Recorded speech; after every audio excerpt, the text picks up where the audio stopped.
Franck Ferrand sur Europe 1, au cœur de l'histoire. Vous êtes maintenant habitué au nouvel horaire de notre rendez-vous quotidien avec Franck Ferrand, au cœur de l'histoire. C'est désormais de 14h à 15h. Bonjour Franck. Bonjour Céline, bonjour à tous. Alors je sais que ce nouvel horaire arrange pas mal de monde. Si ce n'est pas votre cas, n'oubliez pas la possibilité de télécharger l'émission. Les réécoutes et les podcasts sont sur le site d'Europe 1, évidemment. Désormais, un récit plus long, un entretien plus dense et une petite surprise à la fin, c'est la nouvelle formule d'au cœur de l'histoire. Vous recevez aujourd'hui Malek Shebel. Malek Shebel est l'auteur d'une récente traduction du Coran. Il m'a paru très intéressant, dans un monde où l'islam est tellement présent, de revenir en sa compagnie sur le livre saint des musulmans et sur les circonstances de sa naissance. Je vais donc commencer par vous emmener dans l'Arabie heureuse au temps où vivait le prophète.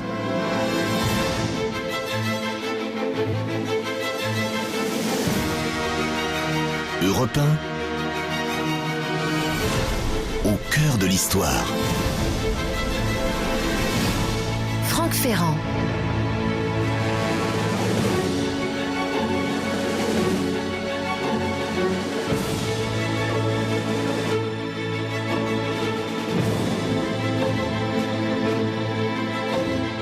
C'est officiel, depuis quelques semaines, l'islam est devenu la première religion du monde, puisqu'elle est désormais pratiquée par 19% de la population mondiale, contre 17,5% pour les catholiques. Il s'agit sans aucun doute d'un point d'inflexion, disons-le, important dans l'histoire. Précisons tout de même que si vous ajoutez les protestants et les orthodoxes aux catholiques, le christianisme dans son ensemble demeure quand même la première religion avec plus de 2 milliards de pratiquants et que par ailleurs, la nette progression du nombre des musulmans s'explique essentiellement par des raisons démographiques, car pour le reste, depuis une vingtaine, presque une trentaine d'années, l'islam s'est peu étendu territorialement. Il n'empêche, je me suis dit que l'occasion était belle puisque toute la presse a parlé de cette nouvelle. C'était un bon moment pour vous parler du Coran. Il y a une douzaine d'années, j'ai été amené à m'intéresser de près à l'histoire de l'islam et j'ai pu pendant de longues heures passionnantes m'entretenir avec le docteur Dalil Boubaker qui était et qui demeure le recteur de la mosquée de Paris. Ça a été pour moi l'occasion de combler des lacunes immenses car, comme beaucoup de Français, je n'avais que des notions assez vagues et lointaines de cette religion pourtant pratiquée en France par près de 5 millions de personnes. Ce qui m'a le plus intéressé en tant qu'historien, c'est tout ce que l'on peut savoir de la vie du prophète de l'islam. On est au 6e, 7e siècle du calendrier chrétien. Muhammad ou Mohamed, que l'on appelle en France depuis toujours Mahomet, fait l'objet de 400 mentions dans le Coran, mais pour le reste, on possède assez peu d'éléments sur sa biographie. On sait qu'il est né l'année de l'éléphant, c'est-à-dire celle où le gouverneur Abyssin, qui dirigeait toute la province, prétendait se rendre maître de la Mecque en la menaçant la population avec un gigantesque éléphant. Ça ferait naître le prophète, donc à la Mecque, en 571. Il était le fils d'Abdallah ben Abdel Muttalib et d'Amina. Alors, ce qui est très intéressant, c'est qu'on est évidemment dans une société tribale à l'époque, dans un groupe social clanique. Or, Mahomet, je veux dire Mahomet, comme ça je ne serai pas susceptible de commettre d'erreurs de prononciation, est orphelin de père. À la naissance, il est placé sous la protection de son grand-père, donc Abdel Muttalib, et sa mère meurt au moment où il a 6 ans. C'est à ce moment-là qu'il est recueilli par son oncle Abou Talib. Donc il est, en quelque sorte, c'est quelqu'un qui est fragilisé à la naissance. Il fait partie du clan Hachim, c'est une grande famille de la tribu des Koraïch, qui constitue en quelque sorte l'aristocratie mécoise. Mais la famille et le clan sont, à cette époque-là, sur le déclin. Il va passer les premières années de sa vie assez loin de la Mecque, parmi les bergers. C'est une enfance qui, disons-le, est assez marquée par la pauvreté. On voit Mahomet conduire des caravanes, il transporte des marchandises venues du monde indien, des épices, des soies, des textiles. Il les transporte dans toute cette région, entre la Mésopotamie, la Syrie, et lors de ces voyages, il a été en contact, c'est certain, avec un certain nombre de sages, de savants de tribus juives et chrétiennes, dont des nestoriens. Les nestoriens, vous savez, c'était ces chrétiens de l'époque qui privilégiaient la double nature humaine et divine du Christ et qui, depuis le concile de Chalcédoine en 451, avaient été exclus de l'Église, considérés comme hérétiques. C'est auprès d'eux que le futur prophète va s'initier notamment à un certain nombre de grands textes, aux évangiles, à la Torah.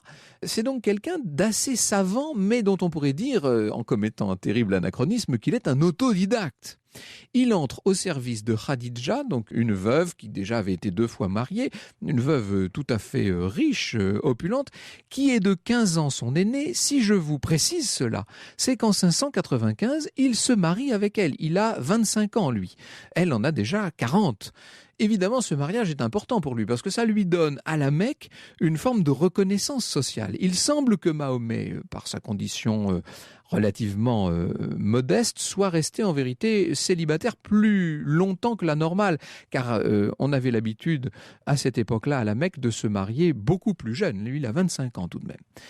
Khadija va lui donner plusieurs filles, dont Fatima. Il y a 3 fils qui meurent en bas âge. Il adopte pour se consoler un jeune esclave affranchi qui est Zayd ben Haritha. On va revenir sur Zayd tout à l'heure parce qu'il a joué un rôle très important dans la suite. On peut dire que Mahomet va rester fidèle à sa femme tant qu'elle va vivre. Il ne faut pas oublier qu'on est dans une structure à l'époque où la polygamie est très répandue, et non seulement répandue, mais c'est une polygamie illimitée. On est chez les Arabes de l'époque dans un polythéisme total. Il faut bien se remettre dans ce contexte. On va y revenir sur tout cet aspect-là avec Malek Shebel dans quelques instants. Et puis voilà qu'en 610, le 26 du mois de Ramadan, on est dans la caverne Hira, c'est la première révélation coranique. À ce moment-là, Mahomet a la quarantaine, il a l'habitude de se retirer dans des grottes des environs de la Mecque, un peu par volonté de se mettre en retrait en quelque sorte, comme font les ascètes, vous savez. Et c'est une expérience spirituelle extraordinaire. Il entend une voix qui sera assimilée plus tard à celle de l'archange Gabriel, et cette voix lui apprend que Dieu l'a choisi pour être son messager. L'archange lui apprend à faire ses ablutions et lui demande de lire. Sauf que Mahomet est illettré. Alors on dit que l'archange le serre contre lui à plusieurs reprises et lui transmet de cette façon un livre qui sera en quelque sorte gravé dans son cœur, et la voix lui enjoint de réciter la parole de Dieu. La récitation en arabe, c'est précisément Coran, c'est l'origine du mot Coran. Franck Ferrand sur Europe 1, au cœur de l'histoire.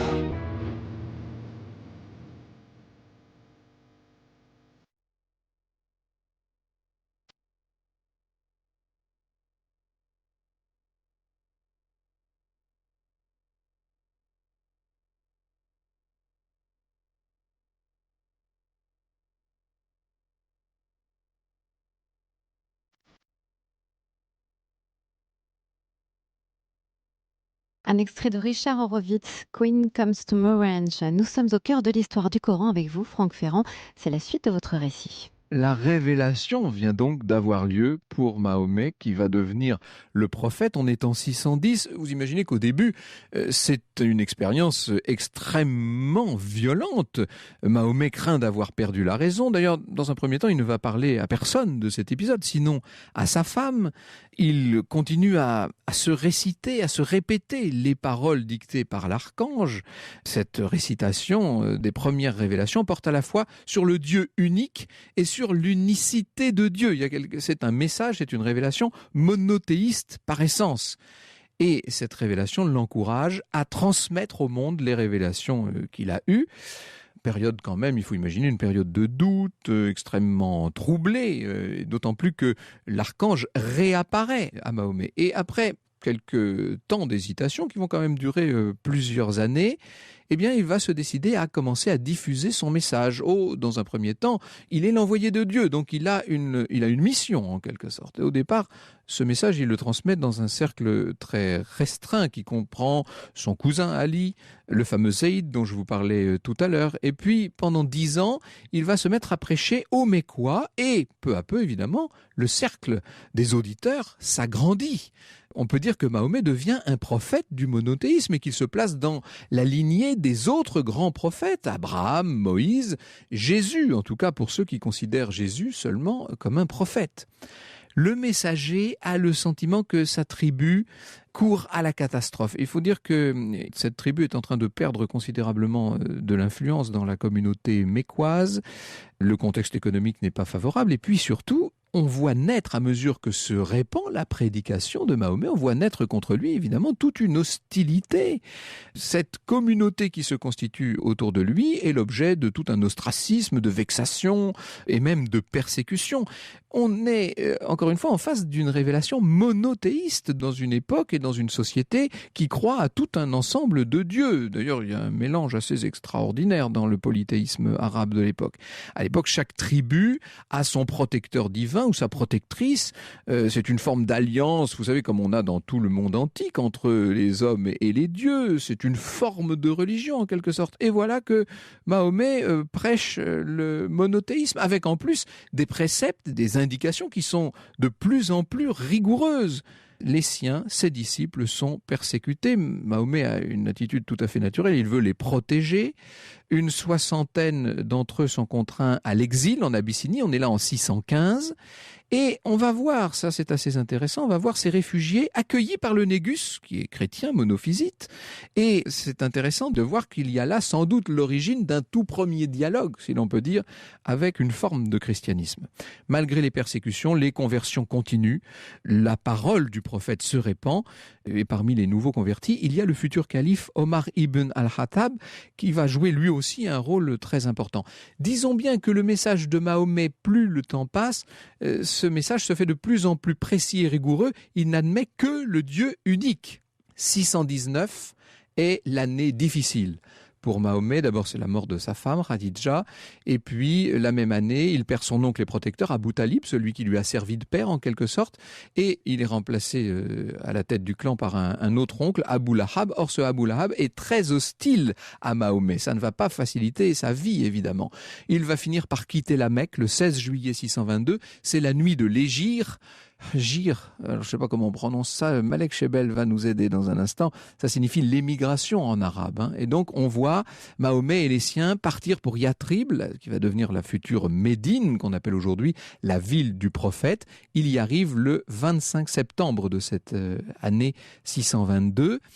Qu'est-ce que c'est qu'Yatrib ? C'est une cité agricole, on est au nord de la Mecque, elle est habitée par des tribus rivales, dont quelques-unes un peu plus importantes sont juives, mais aussi quelques musulmans convertis à l'occasion de voyages. Et Mahomet réussit à convaincre la population de reconnaître son autorité, de renoncer aux idoles. Il fait une promesse générale de protection, il organise la communauté des premiers musulmans. C'est à ce moment-là que Mahomet notamment fonde la première mosquée. On voit se mettre en place toute une organisation sociale, législative, une organisation qui évidemment est très adaptée à cette communauté de ce moment précis, avec une application du Coran qui devient beaucoup plus normative. Évidemment, à Médine, tout le monde n'est pas d'accord. Il faut imaginer la résistance des Juifs, notamment, qui ne veulent pas entendre parler de cette affaire. Ils n'ont rien à faire de cette nouvelle parole. Ils estiment qu'on est en présence d'une falsification supplémentaire des Écritures. Il faut vous dire qu'il y a, de la part des musulmans, des propositions pour adapter un certain nombre de pratiques juives, notamment le Yom Kippour, qui devient Ashura. Mahomet décide, dans cette occasion, et voyant naître de nouveau une hostilité qui risque d'être fatale à sa communauté, il décide de substituer la force à la persuasion. Il va expulser de Médine les communautés récalcitrantes, comme celle des Bakoukaïnoka, qui repartent vers la Mecque, et à partir de 624, il ordonne d'orienter la prière non plus vers Jérusalem, mais vers la Mecque, sa ville d'origine, qui devient en quelque sorte un objectif essentiel, l'objectif de la guerre sainte. Il va falloir reconquérir la Mecque. Franck Ferrand, 14h, 15h sur Europe 1. Et nous sommes toujours au cœur de l'histoire du Coran cet après-midi avec vous, Franck Ferrand. C'est la dernière partie de votre récit. La population de Médine est dans une situation qui est difficile et Mahomet entreprend, tout simplement dans le but de la nourrir, il entreprend de couper la route de la grande caravane mécoise. On est là en 624. Alors, il part avec une troupe de 300 musulmans, dont 70 seulement sont à cheval. La caravane mécoise, évidemment, est très bien protégée, informée. Elle est avertie à temps. Elle était conduite par Abu Sofyan, qui va modifier son itinéraire et qui réclame des renforts à la Mecque. Mecque, ce qui fait qu'il arrive avec une petite armée d'1 millier de Mécois. Les musulmans de Mahomet, néanmoins, et à l'issue d'une bataille très célèbre, fondatrice, la bataille de Badr, vont l'emporter. C'est une victoire qui donne à Mahomet, alors là, un prestige. Vous imaginez, le prophète, d'un seul coup, est auréolé du prestige que peut donner un pouvoir concret, physique et temporel, tout simplement. Ça lui permet aussi, d'un point de vue tout à fait politique, de s'allier avec un certain nombre de tribus de Bédouins et de poursuivre de plus en plus les raids. Les Mécois vont avoir leur revanche quand même. Ce sera la bataille du mont Oud, on est en 625. Dans cette bataille, Mahomet lui-même est blessé, tandis que son oncle Hamza est tué. Les Mécois vont essayer de profiter de leur avantage et de venir poser un siège devant Médine, sauf que là, la ville est entourée de fossés qui sont impossibles à franchir, des fossés qui avaient été creusés par les Médinois. C'est la raison pour laquelle cette bataille est restée sous le nom de bataille du fossé. En 628, Mahomet décide de faire lui-même le pèlerinage à la Mecque. Alors il part avec 1 millier de compagnons. Et quand il arrive à la Mecque, là, il se passe une chose assez extraordinaire. On les arrête à Hodaïbiya, donc on est à la limite de la ville sacrée. Et il est impossible, explique Mahomet, d'empêcher quiconque de faire ce pèlerinage. Et les autorités vont permettre à Mahomet d'attendre. Ils lui promettent qu'il pourra faire ce pèlerinage pendant 3 jours, mais l'année suivante seulement. On se dit, il va néanmoins foncer, il va les affronter. Non, le prophète accepte, c'est ce qu'on appelle le pacte de Hodaïbiya. Et à partir de ce premier succès, on peut dire qu'il est devenu lui-même une puissance de négociation, en quelque sorte, puisqu'il parle d'égal à égal avec les autorités mécoises. Le pèlerinage aura lieu en 629 et très vite, Mahomet s'empare de la Mecque. En janvier 630, il entre dans la cité vaincue, il apporte le pardon avec lui. Alors il y a toute une politique de mariage, le prophète se réconcilie avec des membres de son clan pour sceller les nouvelles alliances. Eh bien, il va épouser plusieurs parentes, 9 femmes, certains disent 11, 2 concubines également, une chrétienne, Marie la Copte, et une juive, Rayana. Il va profiter de cette victoire, de cette entrée triomphale pour détruire les idoles païennes, et il fait de la pierre noire de l'archange Gabriel un véritable sanctuaire musulman. À partir de ce moment-là, la question qui se pose, c'est la question de tout l'empire qui accompagnera désormais le prophète. Faute d'héritier mâle, il va devoir adopter 2 garçons, donc son jeune cousin, Ali, qui était pauvre, et Zaïd, dont je vous ai déjà parlé, qui est originaire d'une tribu qui avait été fortement christianisée. À partir de ce moment, des émissaires de toute la péninsule vont se presser à la Mecque pour faire allégeance à Mahomet, pour se rallier à son organisation. Ils le reconnaissent comme prophète. Plusieurs expéditions vont assurer la domination dans tout le nord de la péninsule. On peut dire qu'à ce moment-là, la puissance, par sa simple existence, et la diplomatie du prophète vont suffire à répandre l'islam. Et cet islam va se répandre à une vitesse tout à fait extraordinaire. En 632, Mahomet effectue son dernier voyage à la Mecque. Il fixe définitivement le rite de ce pèlerinage. Vous savez que c'est un pèlerinage essentiel pour tout musulman. Il constitue un des 5 piliers de l'islam.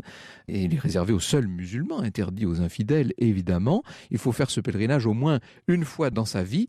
Et Mahomet fait donc ce pèlerinage pour la dernière fois en 632. Et puis aura lieu son dernier sermon devant une dizaine de milliers de fidèles sur le mont Arafat, connu comme le sermon de l'adieu. C'est en quelque sorte le testament du prophète. Je vous en livre quelques phrases. « Ô homme, écoutez vos paroles. J'ignore si je vous rencontrerai à nouveau en ce même lieu après cette année. Dieu a rendu sacré pour vous vos personnes et vos biens, jusqu'au jour où vous viendrez en sa présence, comme est sacré ce jour-ci et comme est sacré ce mois-ci. Vous rencontrerez sûrement votre Seigneur et il vous demandera ce que furent vos œuvres. » Après quoi, le prophète rentre à Médine. Alors il règle encore un différend entre son cousin Ali et d'autres musulmans, un différend qu'il arbitre en faveur d'Ali. De quiconque je sois un ami, Ali est son ami, ô Dieu, sois ami de celui dont il est l'ami et sois ennemi de celui dont il est l'ennemi, dit-il. Ça, c'est un moment très important dans l'histoire de l'islam parce que ça va être l'origine du chiisme, on va y venir dans un instant. Les chiites voient dans ces paroles une sorte de désignation implicite d'Ali comme successeur naturel du prophète qui est déjà malade et qui va mourir de sa maladie d'une forte fièvre le 8 juin 632. Les derniers mots entendus par la fille du prophète sont « Pour moi, l'affliction est finie, Dieu ou avec le compagnon le plus élevé ». Il est enterré à Médine, dans sa maison, qui était en même temps, je vous l'ai dit, la première mosquée, qui devient un important lieu de pèlerinage, évidemment. Le prophète n'a pas de successeur direct, et malgré ses nombreux mariages, vous avez bien compris qu'il n'a pas de fils biologique. Il faut imaginer les tensions qui vont évidemment se développer au moment de sa mort pour sa succession. Finalement, c'est Abou Bakr, un de ses disciples, qui lui succède. Il avait déjà, il faut le dire, dirigé la prière pendant la maladie du prophète. C'est lui d'ailleurs qui va annoncer la mort de Mahomet au peuple musulman. La suite, c'est le début de l'histoire islamique et c'est ce que nous allons voir en compagnie de Malek Chebel. Bonjour Malek Chebel. Bonjour. Je parlais sous votre contrôle, vous avez traduit le Coran il y a quelques mois maintenant, quelques années on peut dire. C'est publié au livre de poche et c'est accompagné d'un dictionnaire encyclopédique. Vous êtes l'homme qui sait à peu près tout sur le sujet et j'ai peut-être commis quelques erreurs dans ce que je viens de vous raconter car moi je ne suis pas un spécialiste du Coran. Non, on ne peut pas dire que vous ayez commis des erreurs, mais notamment sur Abou Bakr, si vous voulez, la personne qui a succédé au prophète. C'est pas n'importe qui, Abou Bakr, c'est le père de la femme du prophète. D'une part, c'est son compagnon le plus proche, c'est celui qui a fait le voyage quand il a été, si vous voulez, exilé, quand il s'est exilé de la Mecque à Médine. Alors justement, tout ça c'est la succession immédiate du prophète. Nous y venons en votre compagnie dans un instant. Franck Ferrand, 14h, 15h sur Europe 1. Au cœur de l'histoire, vous vous intéressez aujourd'hui à l'histoire du Coran. Franck Ferrand avec votre invité, Malek Chebel, anthropologue et historien de l'islam, traducteur du Coran. Alors pour tout vous dire, Malek Chebel, il y a deux grands sujets qui me passionnent et qui, je suis convaincu, passionnent nos auditeurs. Et je ne sais pas par lequel commencer. Nous avons commencé à parler d'Abou Bakr et de la succession immédiate du prophète. Ça, c'est toute l'histoire de l'islam et de son expansion dans le monde. Et puis, il y a le sujet central du Coran, et c'est le titre que j'ai donné à cette émission. Ce que je vous propose, si vous êtes d'accord, c'est dans un premier temps d'évoquer un peu le Coran et de voir ce qu'il y a dans ce Coran. Et puis, nous aurons un bon quart d'heure à la fin de l'émission pour évoquer l'expansion de l'islam et son histoire, évidemment. Alors, qu'est-ce que c'est que ce Coran, finalement ? J'ai parlé de récitation. C'est un livre révélé, en quelque sorte. Aux yeux des musulmans, c'est un livre révélé par Allah, pour son prophète, par l'entremise, par le truchement de l'archange Gabriel. Donc, c'est une parole divine, une parole sacrée, une parole, si vous voulez, qui est suprahumaine. Et c'est pourquoi toute l'affection qu'éprouvent les musulmans pour ce livre. Quand on veut, si vous voulez, le dénaturer, le profaner, le brûler, quand on veut le déformer, les musulmans sont touchés dans leur chair immédiatement parce qu'ils considèrent que c'est la parole de Dieu qu'on profane. Et ça n'est permis à personne, pas même aux musulmans d'ailleurs. Donc c'est un livre, on va dire, universel, un livre global, un livre total qui regroupe l'ensemble des aspects de la vie, de la naissance à la mort, et il inscrit, il y a tous les dogmes, tous les rituels de l'islam, il y a l'aspiration, il y a l'épopée évidemment de l'islam, l'épopée du prophète, parce que dans le Coran... Oui, il y a une part narrative dans tout ça. Exactement. Un des aspects de la divinité de ce livre, c'est qu'il parle aussi du prophète, qui est un élément, un personnage important, évidemment, comme vous imaginez, dans la transmission de cette parole. Et donc, le prophète lui-même est enrôlé, en quelque sorte, dans le récit. Et c'est très intéressant. 22 ans pour transcrire cette parole ? Oui, 22 ans.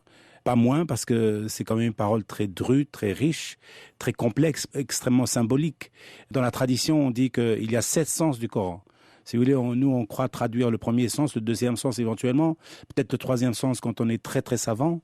Eh bien, il y a encore 4 autres sens, si vous voulez, qui sont en profondeur, qui structurent le Coran. Lorsque j'ai découvert, moi, ce Coran, il y a donc, je disais tout à l'heure, une douzaine d'années, quand j'ai commencé à me plonger dans cette question, j'ai été stupéfait, pour tout vous dire, de voir à quel point le judaïsme et le christianisme y sont présents. Ben, totalement. Les musulmans disent, et le considèrent, ils le vivent vraiment, ils le croient vraiment, que l'islam est la continuation, d'abord est la confirmation des deux premiers monothéismes et il est la continuation de ces monothéismes dans un autre siècle, dans une autre terre pour tous les peuples au demeurant. Mais en réalité, il y a dans le Coran, si vous voulez, une prophétologie biblique qui est extrêmement étoffée. On a par exemple dans le Coran 27 prophètes bibliques. Il n'y en a pas, si vous voulez compter, oui, il n'y a pas 27 prophètes bibliques. Mais le Coran les considère comme tels. Les considère comme tels. De grands personnages de la Bible, de l'Ancien et du Nouveau Testament, sont considérés comme des prophètes au sein du Coran. Alors, comment se présente-t-il concrètement ce Coran ? Vous en avez proposé une traduction. Je me rappelle que le père de Dalil Boubacar, Siam Boubacar, en avait fait également une traduction. Il y a de nombreuses traductions du Coran. Très bonnes, généralement très bonnes. Et comment est-ce que ça se passe quand vous traduisez ? Il faut que ce soit accepté par des autorités religieuses, j'imagine ? Au bas mot. Oui, c'est le minimum. Mais en réalité, je vais vous dire, moi j'ai traduit comme un penseur, quelqu'un de très sincère dans une approche, si vous voulez, heuristique par rapport au Coran, que j'ai appris en partie par cœur quand j'étais gamin, il ne faut pas oublier, que j'ai travaillé au cours des 20 années qui ont précédé la traduction et que je manipule quotidiennement, si vous voulez, dans mon travail de chercheur. Et un beau jour, il m'est tombé sur moi l'évidence même que je devais traduire le Coran parce que j'avais déjà une grande partie que j'avais traduite au fur et à mesure de mes travaux. Et quand j'ai commencé à le traduire, la difficulté était de rendre le Coran le plus accessible possible, parce que c'est pas la peine de détraduire un Coran. Oui, si c'est pour le rendre encore plus difficile à comprendre. Plus compliqué en français qu'en arabe, parce qu'il est très compliqué en arabe. D'une part, le rendre le plus accessible possible, et d'autre part, le rendre le plus proche possible du texte originel, de façon à ce que le lecteur en langue française puisse lire un Coran quasiment en langue arabe, à travers l'idiome français, si vous voulez. C'est un texte qui est d'une grande beauté en arabe, il faut dire, et qui a une dimension poétique. Totalement. De bout en bout, le Coran est un texte épique, parce qu'il y a un souffle épique qu'il traverse de part en part, et par certains côtés, évidemment, d'une poésie tellement extraordinaire qu'il est difficile, évidemment, de rendre en français. 114 chapitres. 114 chapitres d'inégale longueur, il y a des chapitres... Et d'inspiration diverses. Et d'inspiration diverses, bien que circulaires. Enfin, attention à ce que je dis, je ne veux pas choquer quiconque. Quand je dis d'inspiration, je veux dire de nature de texte assez divers. Disons d'inspiration, le prophète était différemment inspiré selon la période, selon les moments de doute, d'incertitude, de victoire, etc. Mais avec un sens circulaire dedans. C'est quand on dit que le Coran est incohérent, c'est que la personne n'a pas lu tout le Coran, parce qu'il verrait qu'il y a des récurrences dans le Coran qu'on ne retrouve que quand on le prend dans son entier, vous voyez. Alors, ce qui est assez magnifique dans l'histoire de ce Mahomet, dites-le nous, son vrai nom. C'est Mohammed. Voilà, c'est pas plus mal. Mahomet, c'est l'usage français. Moi, j'accepte tous les usages. Vous ne pouvez pas dire à un Finlandais de prononcer le mot Mohammed en arabe. Difficile. Ou un Russe. Donc, a priori, nous, on ne peut pas le faire pour les Finlandais, donc ils ne peuvent pas le faire pour nous. Oui, je pense que c'est assez sage, effectivement. Ce qui est magnifique dans cette histoire, c'est le rôle de sa femme, qui l'a soutenue, qui l'a comprise. Elle est sa première auditrice, si je puis dire. Elle est la première musulmane de l'islam. C'est que pour tous ceux qui sont des misogynes potentiels en islam, on leur dit tout de suite, en rappelant le Coran, qu'elle est la première musulmane de l'histoire de l'humanité. Le premier musulman est une femme, en quelque sorte. Absolument. Le premier musulman est une femme. Qui plus est, le prophète, elle l'a connu, il n'était pas prophète, il était un homme ordinaire, et c'est durant son mariage, si vous voulez, qu'il est devenu prophète. Et donc, elle est non seulement le premier musulman de l'islam, mais elle est aussi celle qui a fait, aboutir le prophète dans sa mission. Alors, elle va aider le prophète à exprimer ce qu'il sait. Il va l'exprimer d'une façon donc très poétique, magnifique. On ne sait pas exactement quelle a été sa formation en ce qui le concerne. On sait qu'il a rencontré, c'est ce que je disais tout à l'heure, il a rencontré un certain nombre de prêtres juifs, il a rencontré des chrétiens, des nestoriens notamment, mais... Sa formation didactique, si vous voulez, il ne l'a pas eu. Tous les historiens musulmans les plus sérieux, comme Tabari, par exemple, 9e siècle, donc un siècle et demi après la Révélation, dit qu'il n'a pas de formation académique, si vous voulez. En revanche, il était très riche et très nourri par l'expérience de la vie. C'est quelqu'un qui était curieux, c'est quelqu'un qui écoutait, c'est un méditatif, donc on imagine qu'il enregistre beaucoup. Il se retirait dans les grottes, etc. Il y a quand même une forte prédisposition. Absolument, et donc il doit avoir aussi une curiosité assez redoutable. Il doit aussi avoir peut-être un type de réflexion qui lui met les choses à sa portée, et surtout par ses voyages et ses rencontres, il a dû se former énormément. Alors moi, dans mon éducation catholique, on m'a appris qu'il s'agisse de l'Ancien ou même du Nouveau Testament, il fallait prendre certaines choses et en laisser d'autres pour ce qui est des traditions historiques, parce que tout ça s'inscrit dans des contextes historiques. Tout à fait. Est-ce qu'on peut en dire autant de l'islam et du Coran? Écoutez, un musulman, si vous voulez, ordinaire, vous dira non. Mais moi, si vous voulez, par mon travail, j'ai pu remarquer, et ça je suis confirmé aussi dans ce que je dis par tous les historiens musulmans, j'ai pu remarquer qu'il y a des rituels, si vous voulez, pré-islamiques qui ont été ennoblis par l'islam. Je vous donne un exemple. Le fait que les musulmans tournent autour de la Kaaba 7 fois, ça c'était un usage qui remonte jusqu'à Abraham. Le fait qu'on... La Kaaba remonte à Abraham d'ailleurs. La Kaaba elle-même remonte à Abraham. Tout le pèlerinage musulman est un hommage à Abraham et ce sont des circuits, si vous voulez, calés quasiment sur la vie d'Abraham et de son fils Ismaël. Et puis je dirais que même l'immolation du mouton, ça n'est même pas musulman, c'est pré-musulman, ça remonte à l'immolation raté, positivement raté, du fils d'Abraham, qui pour les musulmans mais Ismaël, et pour les juifs est Isaac. Vous voyez, donc tous ces phénomènes-là d'ennoblissement, si vous voulez, de pratiques anciens, fait que le Coran tient compte en réalité du réel et du temps et de l'aspect historique des choses. Alors, quelle est la dimension normative du Coran? Je pense que ça, c'est une des grandes questions que se poseront tous ceux qui ne connaissent pas le texte lui-même et qui entendent très souvent brandir le Coran comme une sorte de code de loi. Est-ce qu'il y a cette dimension normative dans le texte saint des musulmans? Il y a des prescriptions coraniques. Voilà, c'est ça, Le Coran est fait de prescriptions coraniques très précises, mais à tout moment, Dieu dit aux musulmans et aux croyants, au sens large, maintenant les musulmans sont les croyants, qu'il leur demande d'appliquer leur jugement personnel. À tout moment, quelle que soit la prescription, il faut la liberté individuelle de chacun, l'adhésion de chacun, c'est-à-dire qu'on ne contraint pas les gens à devenir musulmans, et surtout la conviction, c'est-à-dire exercer votre jugement personnel et ne faire de cette prescription que ce qui vous paraît humainement acceptable et allant dans le sens de l'harmonie telle qu'elle est inscrite dans le Coran. Et donc ça, c'est évidemment, c'est sans doute l'objet au sein même de la communauté des croyants d'un certain nombre de débats, on peut l'imaginer. Et de très grandes controverses. Très grandes controverses. On voit aujourd'hui, par exemple, étant donné la déliquescence du monde musulman d'aujourd'hui et le fait que l'esprit belliqueux a pris le pas sur la sagesse qui est dans le Coran, des interprétations tout à fait hasardeuses d'un certain nombre de théologiens qui veulent islamiser le monde. Pour nous, enfin pour les musulmans ordinaires, c'est une aberration d'islamiser le monde. C'est que cela voudrait dire qu'on ne devient musulman par la force. Alors justement, quelle a été l'histoire de l'islam et comment cette religion s'est-elle développée jusqu'à devenir, on le disait depuis quelques jours maintenant, plus ou moins la première religion du monde? C'est ce que nous voyons en votre compagnie dans un instant. Franck Ferrand, 14h, 15h sur Europe 1.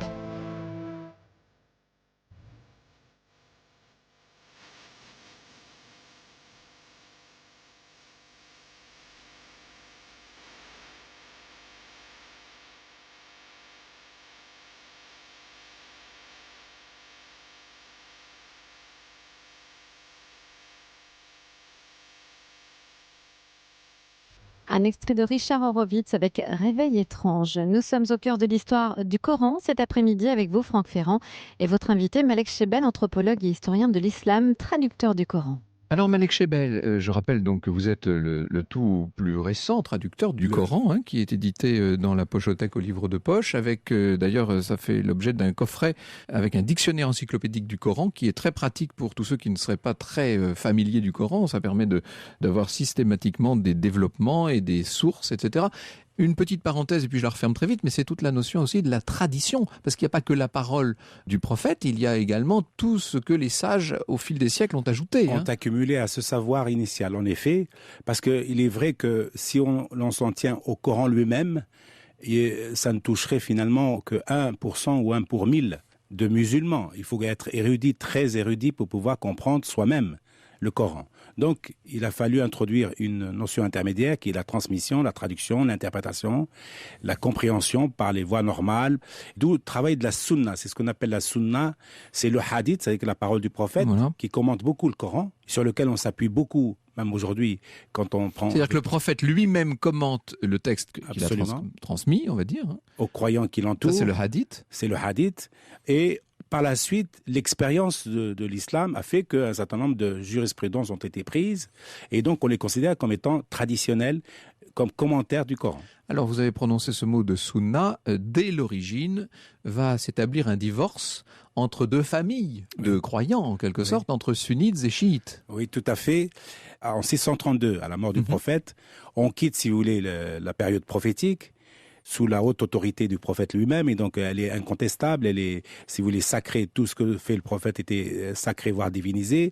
Et puis, quand il meurt, le lendemain même de sa mort, on rentre de plein pied dans l'islam historique, avec les aléas de l'histoire, avec les difficultés de l'histoire, avec les faiblesses humaines et les volontés de puissance des hommes. Donc il y a Abu Bakr, Omar, Othman et Ali qui se disputent la succession directe et immédiate de Donc là, trois chefs spirituels, et qui sont en même temps des chefs au sens temporel du terme. Et donc Abu Bakr, qui n'a rien demandé à personne, finalement a été élu pour être le premier calife. Vous nous disiez qu'il est le plus proche parent du prophète, du prophète, son compagnon. C'est lui qui l'a sauvé en quelque sorte du péril mécois, et qui plus est, il était le plus ancien, le plus sage, le plus vieux, le plus âgé. Et il n'a rien demandé. Donc il va occuper le magistère du califat pendant 2 ans. Et donc par la suite, il y a eu Omar, Othman, qui les deux vont permettre de mettre par écrit, de translater de l'oral à l'écrit le Coran, et puis Ali qui va être le fondateur du chiisme. Alors, ce chiisme s'est maintenu jusqu'à nos jours. C'est-à-dire qu'on aurait pu imaginer qu'une de ces deux branches, finalement, rejoindrait l'autre. Non, actuellement encore, il y a ces deux familles musulmanes. Oui, ces deux grandes familles, avec la troisième qui est celle des Kharidjites, qui c'est une subdivision du chiisme. Et puis, compte tenu de, si vous voulez, de l'échiquier mondial d'aujourd'hui de l'islam, on pense qu'il y a encore des sectes qui naissent de ces 3 grandes familles, encore aujourd'hui.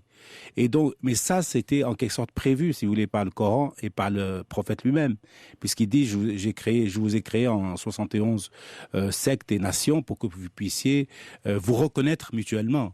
Et donc, d'une certaine manière, c'est un peu la biologie naturelle, si vous voulez, d'une nation, une grande nation, parce que il faut imaginer que on ne peut pas penser que la petite tribu de Quraysh, d'où vient le prophète, puisse gouverner spirituellement les Chinois, les Indonésiens, C'est incroyable. Vous savez, nous avons ici, dans notre bureau européen, nous avons un tableau synoptique de l'histoire mondiale. Alors, vous avez, en abscisse, on a installé toutes les régions géographiques, et puis en ordonnée, vous avez l'échelle du temps. Et vous voyez comme ça les grands empires très stables, comme l'Égypte, qui font des espèces de grandes colonnes, et puis d'autres empires extrêmement étendus, comme Rome, par exemple, qui ne durent pas très longtemps, mais qui sont très étendus géographiquement. Très puissant, oui. Ce qui est tout à fait stupéfiant sur cette carte, c'est de visualiser ce qu'est l'Empire arabe. C'est une explosion, littéralement. C'est une extraordinaire conquête. Oui, au point de vue spatial. Je parle là des 7, 8 et 9e siècle, en fait. Oui.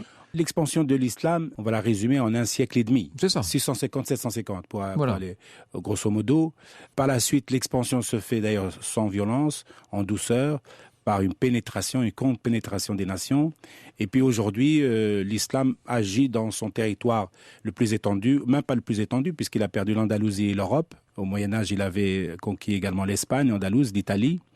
Et puis aujourd'hui, je trouve que l'islam est dans une progression très spontanée, un peu démographique déjà, essentiellement démographique. Et l'expansion de l'islam, il n'y a pas de prosélytisme en islam, comme c'est le cas chez les évangéliques, par exemple, américains, ou chez les chrétiens au sens large. Alors vous avez parlé d'Al-Andalus, il y a eu de grandes civilisations islamiques évidemment, on pourrait parler des Omeyyades, des Abbassides, etc. Oui. On va pas faire l'histoire de l'islam à ce micro, les Fatimides, aujourd'hui et maintenant. Simplement, ce qu'on peut peut-être dire, c'est que aux alentours du XVIIIe siècle, et je mets un peu de côté l'Empire ottoman, les choses ont eu tendance à se tasser en quelque sorte, et on a l'impression que l'incroyable foisonnement spirituel et intellectuel, pour ne pas dire même scientifique, de l'islam, c'est un peu mis en retrait, en recul. Oui, enfin le tassement a commencé, hélas, un peu plus tôt, qu'au XVIIIe siècle. En fait, il y a une prise de conscience des musulmans de leur tassement, justement, dans le jeu des nations et dans la compétition, si vous voulez, pacifique des nations au point de vue intellectuel. Moi, je dirais 1492 est la date qui va signer définitivement la mort clinique de la grande civilisation de l'islam. 1492, je vous rappelle que c'est l'année durant laquelle Christophe Colomb découvre l'Amérique, Mais c'est aussi... Et c'est l'année durant laquelle le dernier souverain musulman quitte la terre européenne. Et oui. C'est la reconquête espagnole. Hein. Oui, c'est comme ça qu'on appelle ça en Europe, évidemment. C'est une date incroyablement double, si vous voulez. Bon. Et donc, à partir de là, les musulmans ont vécu pendant 2-3 siècles sous l'Empire ottoman. Mais l'Empire ottoman a une particularité, c'est qu'il est très belliqueux. Il aimait la guerre, il voulait étendre la guerre un peu aux confins de l'Europe et n'a pas beaucoup développé les éléments de la civilisation. Et aujourd'hui, si vous voulez, nous sommes les héritiers directs de ce renouveau, en quelque sorte, qui a commencé à s'amorcer au XVIIIe et au XIXe siècle. Le renouveau intellectuel, parce que pour l'instant, le renouveau politique, on n'y est pas encore. Oui.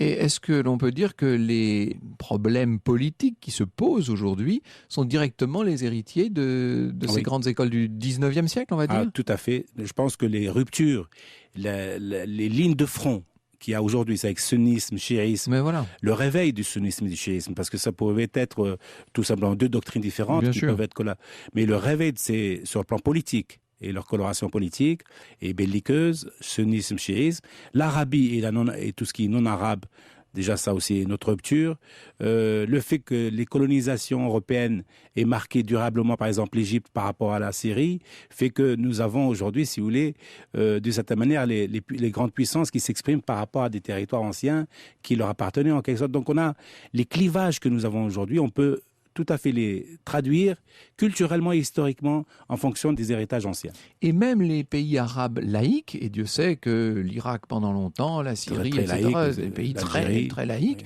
d'une certaine façon, la Turquie, je dis d'une certaine façon parce que c'est un peu plus subtil, mais ces pays laïques n'en baignent pas moins dans un bain musulman, évidemment. C'est toute la civilisation de l'islam. Tout à fait. Et c'est ce que nous ne comprenons pas tout à fait, et toujours, en Europe, certains le comprennent évidemment, que le fait d'être musulman ne fait pas de vous forcément d'un côté un théocrate ou un fondamentaliste religieux, pas plus qu'un laïc.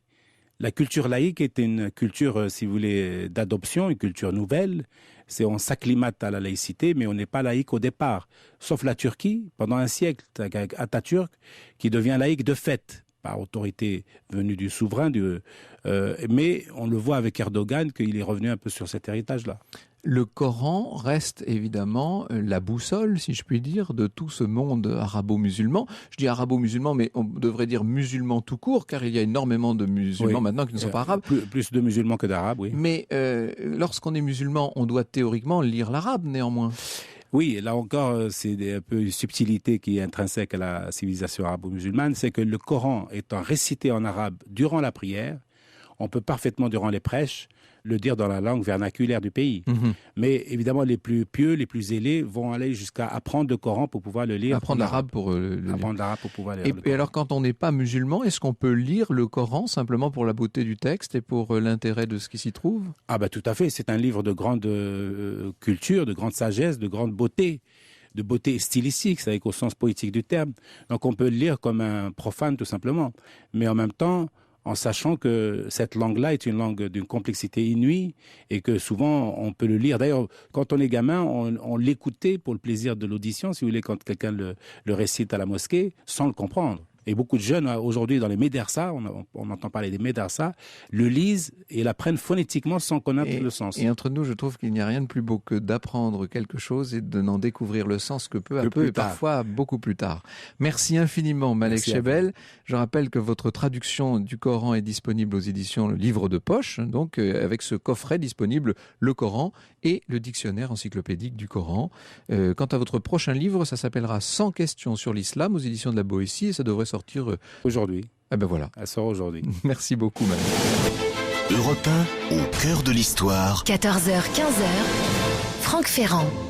Et c'est une journée spéciale Disco Franck aujourd'hui sur Europe 1, le spectacle qui sera aux Folies Bergères à partir du 10 octobre et qui vous a inspiré pour votre retour aux origines d'aujourd'hui. Et oui, car l'héroïne de cette comédie musicale, qui s'appelle Lucie, a décroché les 6 numéros du loto, figurez-vous. Nous nous sommes dit que c'était l'occasion, dans le cadre de cette journée spéciale disco, de vous parler des origines de la loterie. Des origines très anciennes du reste, puisque on trouve des loteries dès l'Antiquité, mais c'est à la Renaissance qu'un édit royal va instaurer la loterie en France. On est en 1539, c'est l'édit de Château-Renard qui autorise cette loterie dans le royaume. À l'époque, on parle pas de loterie, d'ailleurs on parle de blanque. Ça vient de l'italien bianca pour blanche, car on distribuait des cartes, si vous voulez, qui pour la plupart étaient blanches. Et puis il y en avait quelques-unes qui étaient colorées en noir. C'était ces cartes-là, évidemment, qui étaient gagnantes. La première blanque française ne connaît pas un grand succès, il faut bien le dire. Il va falloir attendre beaucoup plus tard, la fin du XVIIe siècle, pour voir ce jeu s'installer durablement dans les mœurs. Vous savez que lorsque le roi Louis XIV recevait à Marly des dames, il organisait des loteries pour pouvoir leur distribuer de somptueux lots. C'était des joyaux de grand prix. Alors pour éviter qu'elles ne soient jalouses ou qu'elles ne se disputent, eh bien, on tirait au sort les différents lots.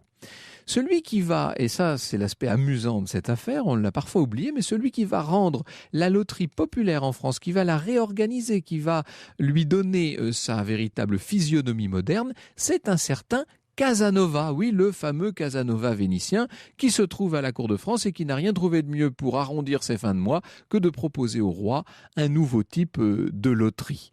Plus tard, quand je dis plus tard, c'est à partir de 1776, la loterie royale sera officiellement instituée et à ce moment-là, l'État s'arroge un monopole qu'il ne lâchera plus. C'en est fini notamment des différentes loteries organisées par les villes. Je pense aux célèbres loteries de l'Hôtel de Ville de Paris au XVIIIe siècle. Il faut attendre, même si l'État a la haute main sur tous ces jeux d'argent, il faut attendre février 1933. Vous voyez, février 1933, on est en pleine crise, on est au lendemain de la grande crise de 1929. Il faut attendre 1933 pour voir se créer en France l'institution moderne de notre loterie nationale, ce qui veut dire d'ailleurs que cette année, en 2013, on célèbre donc les 80 ans de la loterie nationale. Alors, comme son nom l'indique, cette loterie organise pour la première fois des tirages sur un plan national. Elle autorise des gains records. Lors du tout premier d'entre eux, le 7 novembre 1933, c'est un certain monsieur Bouhour, qui était coiffeur à Tarascon, qui a empoché la somme de 5 millions de francs. C'était beaucoup d'argent à l'époque, 5 millions de francs de 1933. Je vous prie de croire qu'il était très riche d'un seul coup, ce monsieur. Évidemment, les salaires et le niveau de vie était bien différent de ceux d'aujourd'hui. La loterie moderne, c'est évidemment le loto national qui lui a été institué en 1976, je me rappelle, ça, on parlait que de ça à l'époque. Et en 79, c'est au tour de la Société de la loterie nationale et du loto national de s'imposer partout sur l'ensemble du territoire. C'est une société d'État qui compte pour 72% de l'actionnariat et détient le monopole sur tous les jeux de loterie et paris sportifs en France. Vous savez que depuis 1991, la société en question s'appelle la Française des Jeux. Et nous gagnons au loto tous les jours puisque nous avons Elena Morna dès 15h dans ce studio. Bonjour Elena. Bonjour Franck, bonjour à tous. Alors je vous propose aujourd'hui une émission qui pique et qui gratte. Nous parlons des mini-vampires tels que les poules, les tiques, les morpions, la gale, les punaises. Ces deux derniers parasites d'ailleurs étant en pleine recrudescence, notre mission, vous en débarrasser, Franck, même vous. Rassurez-vous Elena, je n'ai pas de poux mais rien que de vous entendre, je commencerai bien à me gratter. Bon, à demain Céline. À demain Franck. Franck Ferrand sur Europe 1, au cœur de l'histoire, au cœur de l'histoire, au cœur de l'histoire, au cœur de l'histoire, au cœur de l'histoire, au cœur de l'histoire, au cœur de l'histoire, au cœur de l'histoire, au cœur de l'histoire, au cœur de l'histoire.